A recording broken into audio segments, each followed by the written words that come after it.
I'd like to thank you for inviting me. And what caught Jeff's interest was a column I recently wrote that was in Complete Colorado, which is the website of the Independence Institute.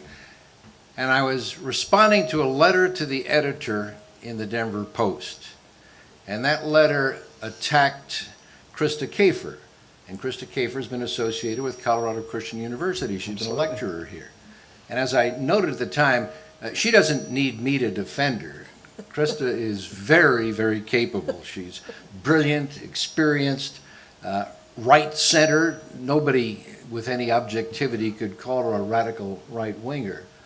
But she wrote this column, and I deconstructed the column, I deconstructed the letter to the editor based on the column that she had written. Now, I've been following the idea, the concept of school choice for 50 years when I first learned about it from Milton Friedman, who was a big advocate for it and generously funded an institute to advance choice, vouchers, competition in education.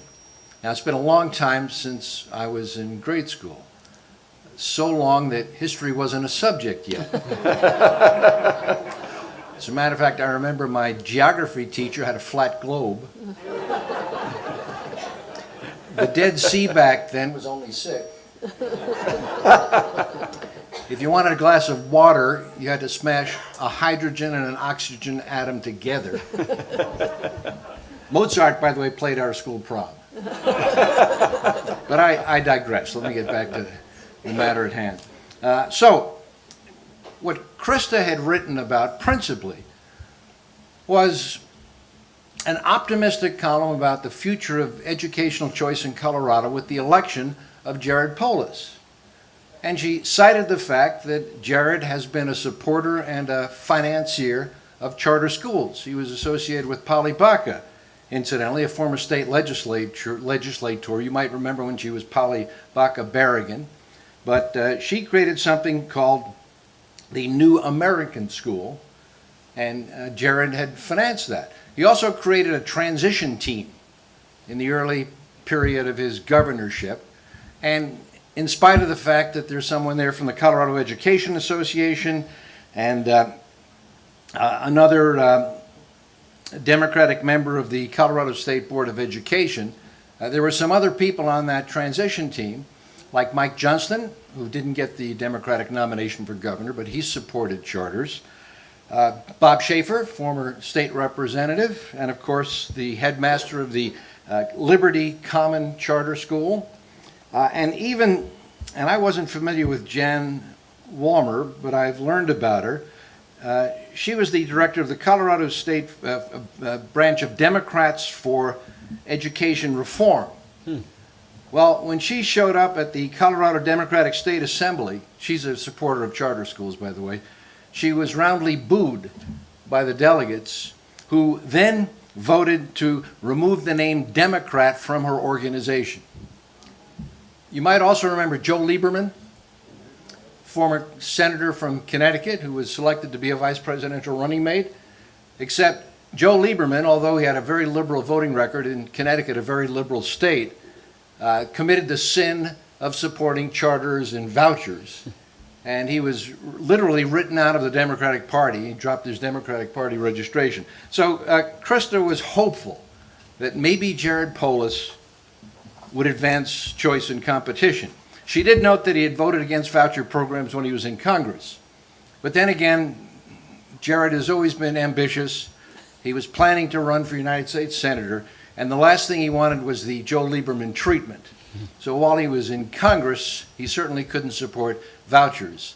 The teacher unions, the most powerful unions in the United States of America today, much more powerful than the Teamsters or the United Auto Workers, will not allow any Democrat to support vouchers, and that applies to the state legislature as well. So let me be specific and take on some of the assertions and charges that this letter writer made, which is a wonderful springboard to making some of the points that I wanted to make here today that I'm sure will come up in the Q&A session. The Post gave Krista a weekly column last year. where she is very much a token conservative at the very liberal, very Democrat, very anti-Trump Denver Post. The claim of the letter writer, one of them was, vouchers to private schools will simply siphon off money from public schools so that the more affluent, well-off families can get an unneeded discount. My response to which is, not so.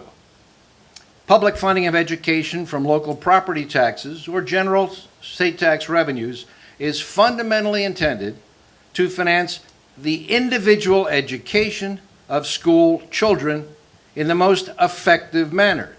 And it shouldn't matter whether that takes place in a public or a private school, or a secular school or a religious school.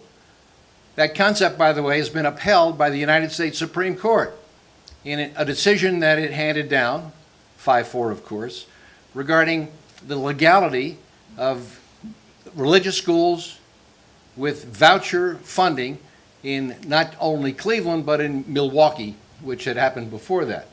So that is established law right now. The First Amendment to the Constitution is not anti-religious when it says Congress shall make no law regarding the establishment of religion. As a matter of fact, it's exactly the opposite. It was designed to protect religious diversity because the founders remembered the Anglican Church, the official state church of England. And they didn't want an official church in this country at the expense of other religions and denominations. They wanted religious diversity. And I'm glad that the Supremes have established that, although keep in mind, if the court majority at the time had been 5 liberals and 4 Democrats, that would not have been the verdict that the Supreme Court handed down. A voucher is issued to the parents of school-age children, who can then redeem that voucher to pay for some or all of a child's tuition at a private school of the parent's choice. Military veterans, like me for example, help finance their college education under the GI Bill in a very similar way. A voucher system wouldn't alter the current policy of compulsory education or public funding of schools. It would just create more choices in the delivery of that publicly funded education. To assert, as this letter writer did, that money is siphoned off from public schools when parents choose a private school with their voucher presupposes that public schools are always the better choice. And it also reveals a fundamental bias that having government provide a service is always preferable to the private sector. Thank goodness the rest of our economy doesn't work that way. Many Americans, for example, prefer FedEx or UPS to the U.S. Postal Service. Why should education be any different? Harvard, Yale, Princeton, or conservative Hillsdale College in Michigan aren't government schools, yet seem to be well attended and highly regarded, and they productively coexist with government schools. Think of the University of Denver in Colorado and the University of Colorado, a public school. CSU, a public school. UNC, a public school. Colorado College is a private school. They coexist. If large numbers of parents were to use vouchers for private schools, public schools with fewer students wouldn't need as many teachers and administrators or as much money. The money wouldn't be siphoned off, as the letter writer asserted. It would simply be redirected more efficiently and responsibly to private schools by parents who are the customers of publicly funded education, the decision makers. The kids can't make that decision. They're not competent to do so at an early age. Vouchers empower families that otherwise might not be able to afford a private school with the purchasing power to do so, creating more demand for private schools. Now, in our market economy, that would lead to an increase in the supply of private schools, breeding more competition in the educational marketplace. And public schools would have to meet that test of competition. Greater competition is a proven pathway to more choices and better services in any endeavor. Ironically, it would force improvement in the public schools. Everyone wins except the teacher unions who hate competition. They enjoy their monopoly on the delivery of education with public funds. By the way, teacher unions also hate, as do any other unions, competition among the rank and file members. That's why teacher unions don't ever want merit pay or performance pay. They want collective compensation based on years of seniority and postgraduate degree credentials. This is not the way the rest of our society operates. The kind of performance pressure applied to people in the private sector produces better results.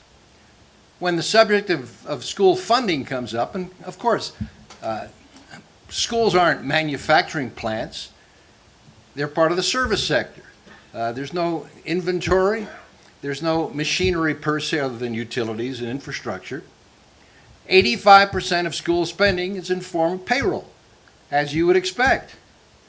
The best way to improve performance is to be able to reward the best teachers and not award teachers simply on the basis of longevity. As for well-off families getting, as this letter writer put it, an unneeded discount, rich families can already afford private schools. Those who send their kids there pay higher taxes to subsidize public schools that they don't use. And by the way, they pay higher taxes because they make more money. That means they pay more in income taxes. And the state equalization formula tries to equalize spending in the schools by diverting general revenues to rural schools that don't have the same property tax base. Also, of course, property taxes are the major funder of public schools.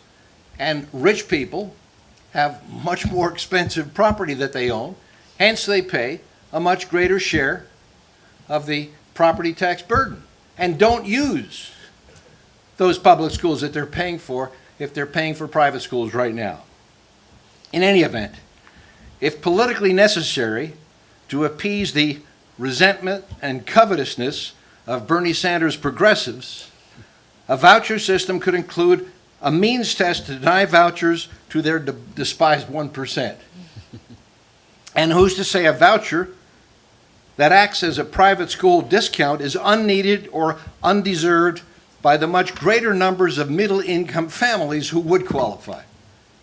They too would continue to subsidize public schools with their tax dollars, even when they choose a private school option for their kids, because they wouldn't be using the public schools anymore. And most of the nation's voucher systems that already exist are in lower income families, with long waiting lists of minority families desperate to escape failing public schools. You're probably familiar with Harlem Prep, which has grade schools now, middle schools, and high schools. That's in New York City. Also, Stanley Druckenmiller, you know that name? He's a billionaire, very successful in our private enterprise economy. He has given tens of millions of dollars to Jeffrey Canada's New York City Success Academy charter schools. There's a whole series of them. And this, again, is in very poor neighborhoods in New York City. Another important consideration is a political one. Many parents oppose the ideology and agenda of the progressive public school establishment. Jeff, you referred to this. K through 12 public education is dominated by a progressive culture that covets its monopoly power to influence and indoctrinate impressionable young minds in its dogma. Curricula and textbooks obsess on the flaws and imperfections of American history and downplay our virtues and our achievements. They call this critical thinking.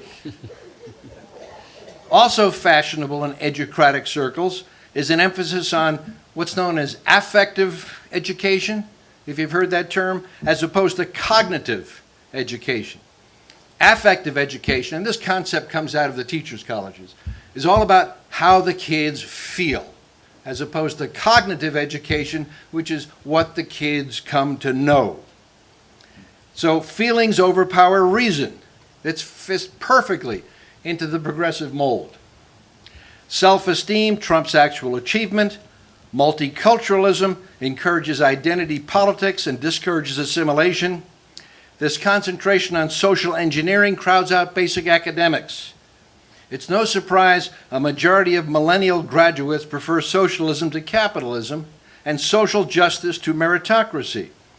For parents who prefer an educational philosophy more in line with their own values and beliefs, expanded school choice and vouchers can be a salvation. Finally, Krista Kafer's critic concluded with this passage in his letter to the editor.